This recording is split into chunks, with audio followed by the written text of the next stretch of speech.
ده مذيع قدم برنامج البيت بيتك، بيقدم برنامج بيتصل بيه ستات وبنات بيحكوا حوادث وجرائم غريبة، اللي حبت جوز صاحبتها، ولا حبت أخو جوز أختها، اللي هربت مع اللي جوزها بخونها مع مديره، اللي بتحب واحد مسيحي وواحد مسلم، جرائم غريبة كده وستات غريبة. كنت بعمل ريلز واشوفه كده، كنت بحس بالاشمئزاز من الستات اللي بتتصل بيه ومن اجاباته، واقول هم بيتصلوا بيه ليه؟ وبعدين هو بينصحهم على اساس ايه؟ اذا كان الراجل مش عارف الصح من الغلط في الاديان، يعني هو حر، يبقى مسيحي يبقى مسلم يبقى بوذي، حتى هو حر، بس هو مش وصل للحقيقة اللي تقول له لا ده الإسلام ده هو ختم الأديان السماوية.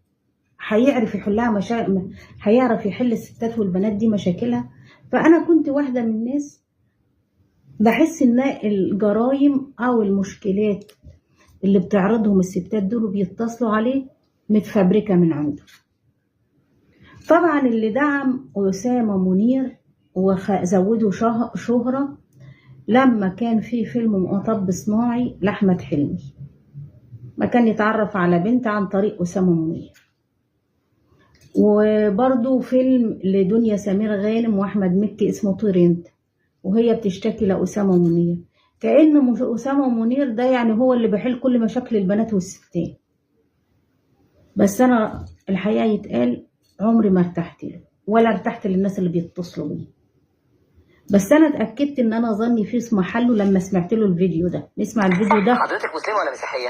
مسلمه. انا مسلمه. طيب هي مسلمه، هي واحده عايشه في امريكا عندها 35 سنه وزعلانه ان اتاخر بها الجواز، فبيسالها بقول لها انت مسلمه ولا مسيحيه؟ قالت له لا انا مسلمه. اسعد حالا من حضرتك.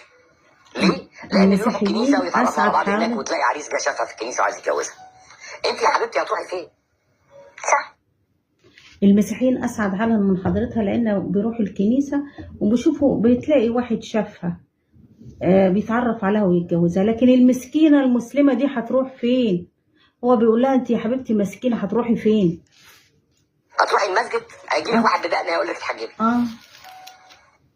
البعبع ابو دقن هيقول لها اتحجبي، هو بيقول لها كده، البعبع ابو دقن ده هيقول لك اتحجبي. هو ماله الحجاب يا جماعه؟ ده الحجاب عيب. الشيء الغالي يا استاذ اسامه هو اللي دايما مستخبي.